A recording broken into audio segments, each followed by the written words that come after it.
Agar siz pensiya olsangiz, ota-onangiz pensiyada bo'lsa yoki yaqin kunlarda pensiyaga chiqishni kutayotgan bo'lsangiz, bugungi ma'lumot siz uchun juda muhim. Chunki oxirgi paytlarda ko'pchilikdan bir xil savol eshityapman. Nega pensiyam kechikdi? Nega kartamga pul tushmadi? Pensiya jamg'armasi to'lovlarini to'xtatyaptimi? Men bugun shu masalani oddiy tilda aniq misollar bilan tushuntirib beraman. Bu video hamma uchun kerak. Chunki pensiya faqat bugungi keksalarning masalasi emas, ertaga har birimiz duch keladigan tizimdir. Shuning uchun hoziroq kanalga obuna bo'ling, videoga like bosing va oxirigacha ko'ring. Chunki men pensiya jamg'armasi to'lovni to'xtatishi yoki vaqtincha ushlab turishi mumkin bo'lgan 6 asosiy sababni batafsil aytaman. Avval qanday edi? Ko'pchilik pensiya tayinlangandan keyin har oy ma'lum sanada pul keladi deb o'ylardi. Ya'ni odam bir marta hujjat topshiradi. Pensiya tayinlanadi. Keyin yillar davomida hech qanday savol bo'lmaydi. Amalda ham ko'p hollarda shunday bo'lgan. Pensioner kartasiga yoki pochta orqali pulni olib yurgan. Agar odam boshqa joyga ko'chsa ham, ba'zan tizim buni kech bilgan. Agar odam vafot etsa ham, ayrim holatlarda ma'lumot bazalari o'rtasida kech almashgan. Agar ishga kirsa yoki chet elga chiqib ketsa ham, tegishli ma'lumotlar hamma vaqt darhol ko'rinmagan. Endi esa vaziyat o'zgargan. Davlat organlari o'rtasida elektron ma'lumot almashinuvi kuchaydi. Pensiya jamg'armasi, soliq organlari, fuqarolik holati dalolatnomali organlari, banklar, migratsiya ma'lumotlari, bandlik va ish haqi bo'yicha bazalar tobora ko'proq bog'lanmoqda. Bu nimani anglatadi? Bu shuni anglatadiki, ilgari ko'rinmay qolgan holatlar endi tezroq aniqlanadi. Natijada ayrim pensionerlarning to'lovi tekshiruv tugaguncha vaqtincha ushlab turilishi, qayta hisoblanishi yoki qonuniy asos bo'lsa to'xtatilishi mumkin. Men bu yerda vahima qilish kerak demayman. Har bir kechikish pensiya butunlay bekor bo'ldi degani emas. Lekin har bir kechikishni ham o'zi tushib qoladi deb e'tiborsiz qoldirish mumkin emas.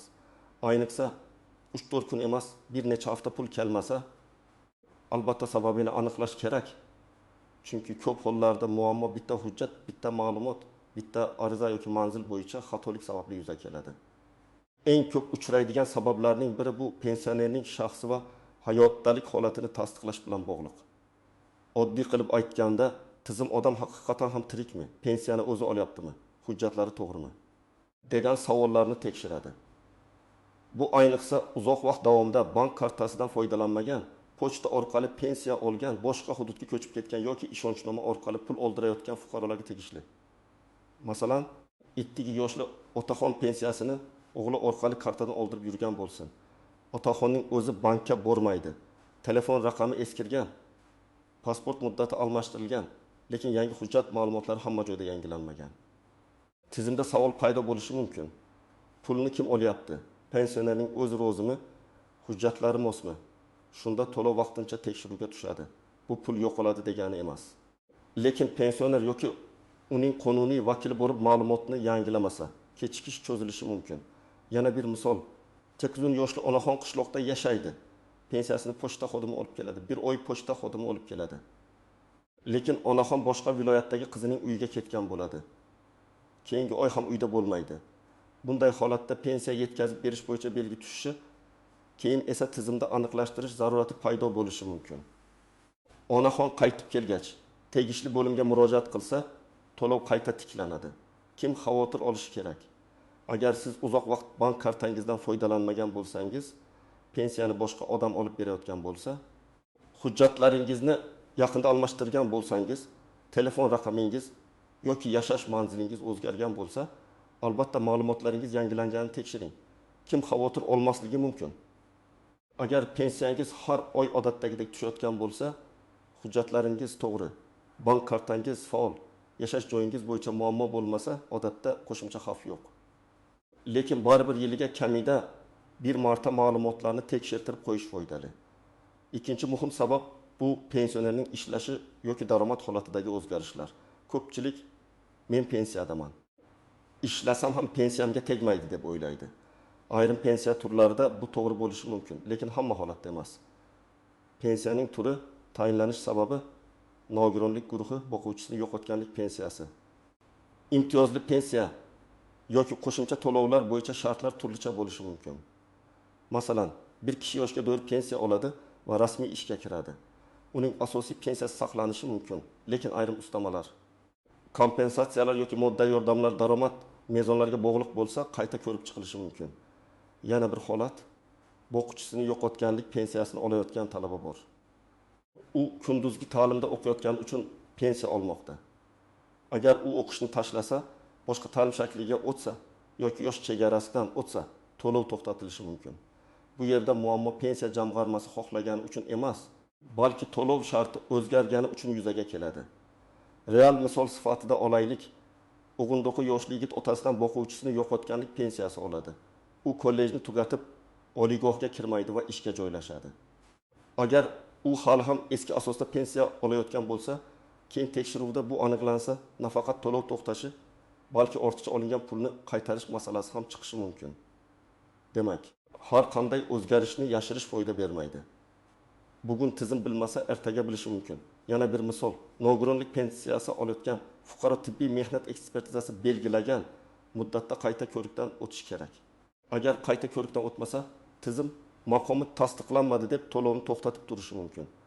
Keyin fuqaro mening ahvolim o'zgarmagan desa ham, hujjat bo'lmasa to'lov davom ettirilmaydi. Bunday vaziyatda eng muhim narsa muddatlarni o'tkazib yubormaslik. Uchinchi sabab juda oddiy ko'rinadi, lekin amalda eng ko'p asab buzadigan sabab shu: hujjatlarda xato. Ism familiyadagi bitta harf farqi. Tug'ilgan sanadan noto'g'ri kiritilgani, pasport seriyasi eski bo'lib qolgani, JSH raqami noto'g'ri ulanganligi, nikohdan keyin familiya o'zgargan, lekin baza yangilanmaganligi pensiya to'loviga ta'sir qilishi mumkin. Ayol kishi turmushga chiqqandan keyin familiyasini o'zgartirgan. Pasport yangilangan, bank kartasi yangi familiyada, lekin pensiya hujjatlarida eski familiya qolgan. Tizimlar o'zaro solishtirilganda mos kelmaslik chiqadi. Bank bu shaxs shu shaxsmi deb tekshiradi. Jamg'arma esa ma'lumotni aniqlashtirishni so'raydi. Natijada pul tushish kechikadi. Odam esa mening pensiyamni to'xtatishdi deb o'ylaydi. Aslida esa muammo texnik huquqiy moslashtirishda. Yana bir keng tarqalgan holat, odam eski pasport bilan pensiyaga chiqqan, keyin ID karta olgan, lekin pensiya bo'limiga bu haqda xabar bermagan. Ayrim bazalar avtomatik yangilanishi mumkin, lekin hamma joyda va hamma holatda darhol yangilanadi deb ishonib bo'lmaydi.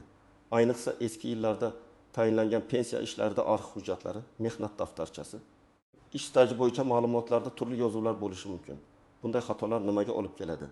Birinchidan, to'lov kechikadi. Ikkinchidan, pensiya miqdori qayta hisoblanishi mumkin. Uchinchidan, sizdan qo'shimcha hujjat so'raladi.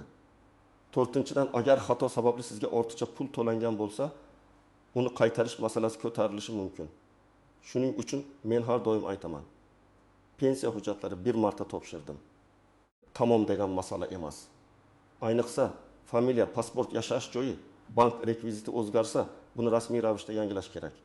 To'rtinchi sabab bevosita pensiya jamg'armasining o'zidan emas, balki to'lov kanali bilan bog'liq bo'lishi mumkin. Ya'ni pul ajratilgan, lekin karta bloklangan, hisob raqami yopilgan, bank rekviziti o'zgargan, karta muddati tugagan yoki pochta yetkazib berishda muammo bo'lgan. Odam esa buni pensiya to'xtadi deb qabul qiladi. Masalan, pensionerning bank kartasi muddati tugagan, u yangi kartani olmagan yoki olgan bo'lsa ham pensiya tushadigan hisob bilan bog'lamagan. Natijada pensiya jamg'armasi tomonidan yuborilgan mablag' bankda qaytish yoki ushlanib turishi mumkin. Yana bir holat, karta firibgarlik xavfi sababli bank tomonidan bloklangan. Pensioner buni bilmaydi. Chunki SMS boshqa raqamga ulangan. Pul tushmaydi, lekin sabab jamg'armada emas, bank tizimida bo'ladi. Pochta orqali pensiya oladiganlarda ham muammolar bor. Agar odam uyida bo'lmasa, manzil noto'g'ri bo'lsa, mahalla nomi o'zgargan bo'lsa yoki pensioner boshqa tumanga ko'chgan bo'lsa, yetkazib berish buziladi. Bir oy pul olinmaydi, keyingi oy ham olinmaydi. Keyin tizim oluvchi manzilda yo'q deb belgi qo'yishi mumkin.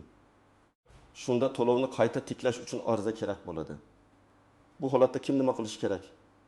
Bank kartasi orqali pensiya olsangiz, kartangiz muddati, hisob raqamingiz, SMS xabarnoma, telefon raqamingiz va bankdagi shaxsiy ma'lumotlaringizni tekshiring. Pochta orqali olsangiz, mahalla, manzil, uy raqami, telefon raqami to'g'ri ko'rsatilganiga ishonch hosil qiling. Agar siz boshqa shaharga vaqtincha ketayotgan bo'lsangiz, pensiya yetkazib berish tartibini oldindan aniqlang. Chunki men uyda yo'q edim degan gap ba'zan 1-2 oy muammo tug'diradi. Beshinchi sabab chet elga chiqish va yashash joyi bilan bog'liq. Bu masala juda nozik. Chunki ko'pchilik chet elga vaqtincha ketganini pensiyaga aloqasi yo'q deb o'ylaydi. Lekin amalda pensionerning doimiy yashash joyi ro'yxati, to'lovni olish tartibi va ayrim pensiya turlarida mamlakatda bo'lish holati muhim bo'lishi mumkin. Masalan, pensioner farzandlari yoniga Rossiya, Qozog'iston, Turkiya yoki boshqa davlatga 6 oyga ketdi. Kartasi O'zbekistonda qoldi. Navrasi har oy pulni yechib turdi. Tashqaridan qaraganda hammasi oddiy. Lekin agar tizimda uzoq muddatli chiqish, ro'yxatdan chiqish yoki yashash manzili o'zgarishi bo'yicha ma'lumot paydo bo'lsa, jamg'arma to'lov shartlarini tekshirishi mumkin. Ayniqsa, ishonchnoma, vakillik, bank operatsiyalari va shaxsni tasdiqlash masalalari muhim bo'ladi. Yana bir misol, odam Toshkentda pensiya tayinlatgan, keyin Samarqandga ko'chgan, lekin pensiya ishini yangi yashash joyiga ko'chirmagan. Bir muddat pul tushib turadi. Keyin manzil bo'yicha ma'lumotlar mos kelmay qoladi. Eski bo'lim bu fuqaro bizning hududda yashamayapti deydi. Yangi bo'limda esa pensiya ishi hali ochilmagan bo'ladi. Natijada to'lov kechikishi mumkin. Buni hal qilish uchun pensiya ishini ko'chirish, yangi manzil bo'yicha ro'yxatni tasdiqlash, ariza berish kerak bo'ladi. Chet elga chiqqanlar uchun eng katta xato hech kimga xabar bermaslik. Men tushunaman, odam davolanishga ketadi, farzandiga yordamga ketadi, mehmon bo'lib ketadi. Lekin agar ketish uzoq muddatli bo'lsa, to'lov tartibini oldindan bilib qo'yish kerak. Aks holda keyin nega pul tushmadi degan savolga javob topish uchun bir nechta idoraga yugurishga to'g'ri keladi. 6-sabab eng jiddiy sabab pensiya noto'g'ri hisoblangan, ortiqcha to'langan yoki hujjatlarda shubhali holat aniqlangan bo'lishi mumkin. Bunday paytda to'lov darhol butunlay bekor qilinadi deb o'ylamaslik kerak. Lekin tekshiruv boshlanishi, to'lov vaqtincha to'xtashi yoki keyingi oylardan ushlab qolish masalasi chiqishi mumkin. Masalan, fuqaroning ish staji hisoblanayotganda eski korxonadagi 5 yil staj qo'shilgan. Keyin arxiv tekshiruvida bu staj tasdiqlanmadi yoki boshqa shaxsga tegishli hujjat bilan adashilgani ma'lum bo'ldi. Natijada pensiya miqdori kamayishi mumkin. Agar bir necha yil davomida ortiqcha pul to'langan bo'lsa, jamg'arma bu summani qaytarishni talab qilishi mumkin. Bu juda og'ir holat. Chunki pensioner men aybdor emasman, menga o'zlari hisoblab bergan deydi. Lekin qonunchilikda ortiqcha to'lovni undirish tartibi bo'lishi mumkin. Yana bir misol, nogironlik pensiyasi bo'yicha hujjatda guruh muddati tugagan, lekin odam qayta ko'rikdan o'tmagan. 1 oy, 2 oy o'tadi. Keyin to'lov to'xtaydi. Fuqaro qayta ko'rikdan o'tib, maqomi tasdiqlansa, ayrim holatlarda to'lov tiklanadi.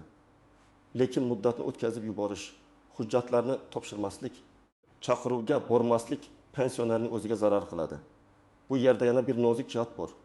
Ba'zan tekshiruv siz aybdorsiz degani emas. Tizim shunchaki ma'lumotlarni solishtiryapti.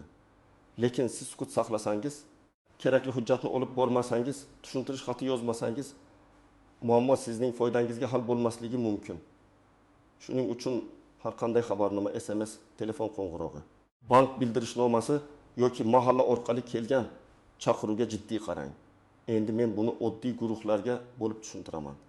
Xavotir olishi kerak bo'lganlar, pensiyasi 2 haftadan ko'proq kechikkanlar, bank kartasi bloklangan yoki muddat tugaganlar, pasport yoki ID kartasini almashtirganlar, yashash joyini o'zgartirganlar, chet elga uzoq muddat ketganlar, nogironlik guruhi bo'yicha qayta ko'rik muddati yaqinlashganlar, boquvchisini yo'qotganlik pensiyasini olayotgan talaba yoki voyaga yetmagan farzandlar, ishonchnoma orqali pensiya oldirayotganlar, xavotir olmasligi mumkin bo'lganlar, pensiyasi har oy vaqtida tushayotgan, hujjatlari yangilangan, kartasi ishlayotgan, manzili o'zgarmagan, pensiya turi bo'yicha qo'shimcha shartlari yo'q fuqarolar. Lekin men bunday odamlarga ham beparvo bo'lmang deyman. Chunki bugun hammasi yaxshi bo'lishi ertaga ham avtomatik yaxshi bo'ladi degani emas. Ayniqsa qarindoshlaringiz pensiya olayotgan bo'lsa, ularga yordam bering. Kartasini, hujjatini, telefon raqamini, manzilini tekshirib qo'ying. Birinchi tuzoq, pul kechiksa, keyin baribir tushadi deb kutib yurish. Ba'zan tushadi, lekin ba'zan siz ariza bermagunicha tushmaydi. Ayniqsa to'lov kanali o'zgargan, karta yopilgan yoki hujjat mos kelmagan bo'lsa, kutish bilan muammo hal bo'lmaydi. Ikkinchi tuzoq, men telefon qilib so'radim bo'ldi deb o'ylash. Telefon orqali umumiy ma'lumot olish mumkin, lekin rasmiy javob kerak bo'lsa, yozma murojaat muhim. Chunki og'zaki gap keyin isbot bo'lmaydi. Agar sizga hujjat olib keling deyishsa, qaysi hujjat, qaysi muddatda, qaysi bo'limga degan savollarni aniq so'rang. 3-tuzoq ishonchnoma muddati.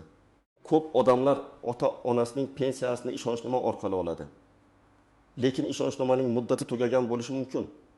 Bank uni qabul qilmasligi mumkin yoki jamg'arma qo'shimcha tasdiq so'rashi mumkin. Agar pensioner yura olmasa, notarius mahalla tibbiy ma'lumotnoma va vakillik tartibini oldindan tayyorlash kerak.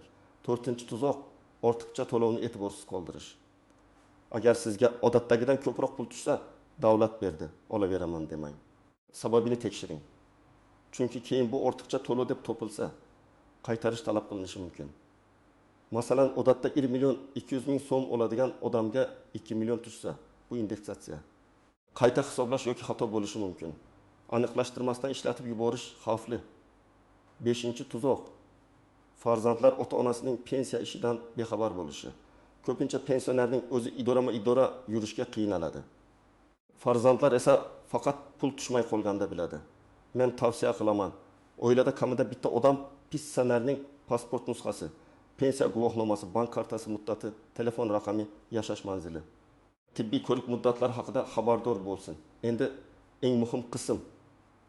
Agar pensiyangiz tushmasa nima qilasiz? Birinchi qadam bankni tekshirasiz. Agar pensiya kartaga tushsa, bank ilovasiga qarang, karta faolmi? Muddati tugamaganmi? Hisob bloklanmaganmi? Banka qo'ng'iroq qiling yoki filialga boring. Pensiya mablag'i kelganmi, qaytganmi? Hisob raqaming faolmi deb aniq so'rang. Ikkinchi qadam, pensiya jamg'armasining hududiy bo'limiga murojaat qilasiz. O'zingiz yashaydigan tuman yoki shahar bo'limiga boring. Yo'ningizda pasport yoki ID karta, pensiya guvohnomasi, bank kartasi rekvizitlari, telefon raqam. Agar vakil bo'lsa, ishonchnoma bo'lsin. U yerda mening falon oy uchun pensiya to'lovim kelmadi. Sababini yozma ravishda tushuntirib berishingizni so'rayman deb murojaat qiling. 3-qadam, yozma ariza bering. Arizada ism familiyangiz, yashash yer raqamingiz, telefon raqamingiz, pensiya turi, qaysi oy uchun to'lov kelmagani, bank yoki pochta orqali olishingizni yozing. Eng muhimi, to'lov to'xtatilgan bo'lsa, qonuniy asosini va uni tiklash uchun zarur hujjatlar ro'yxatini berishingizni so'rayman deb yozing. Shunda siz umumiy gap emas, aniq javob talab qilgan bo'lasiz. 4-qadam, hujjatlarni yangilang. Pasport almashtirilgan bo'lsa, yangi ID karta nusxasi. Familiya o'zgargan bo'lsa, nikoh yoki familiya o'zgarishi haqidagi hujjat. Manzil o'zgargan bo'lsa, ro'yxat ma'lumoti. Bank kartasi o'zgargan bo'lsa, yangi rekvizit. Nogironlik pensiyasi bo'lsa, tibbiy mehnat ekspertizasi hujjatlari. Boquvchisini yo'qotganlik pensiyasi bo'lsa, o'qish joyidan ma'lumotnoma yoki farzandning holatini tasdiqlovchi hujjatlar. 5-qadam, muddatlarni yozib boring. Qaysi kuni murojaat qildingiz, kim qabul qildi, qanday hujjat topshirdingiz, qaysi raqam bilan ro'yxatga olindi, bularning hammasini saqlang. Agar masala cho'zilsa, yuqori tashkilotga yoki tegishli davlat xizmatlari orqali murojaat qilishda bu ma'lumotlar kerak bo'ladi.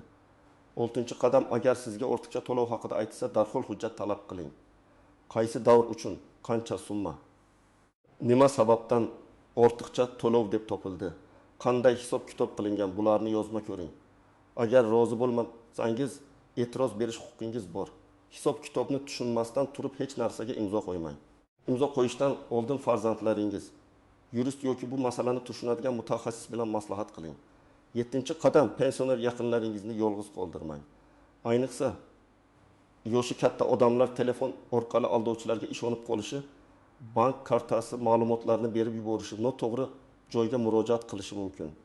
Pensiya kechiksa, birinchi navbatda rasmiy bank, rasmiy pensiya bo'limi,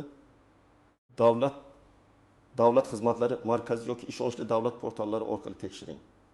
Telegramdagi noma'lum yordam beramiz degan odamlarga pasport va karta ma'lumotlarini yubormang. Demak, pensiya jamg'armasi to'lovni to'xtatishi yoki vaqtincha ushlab turishining asosiy sabablari shular.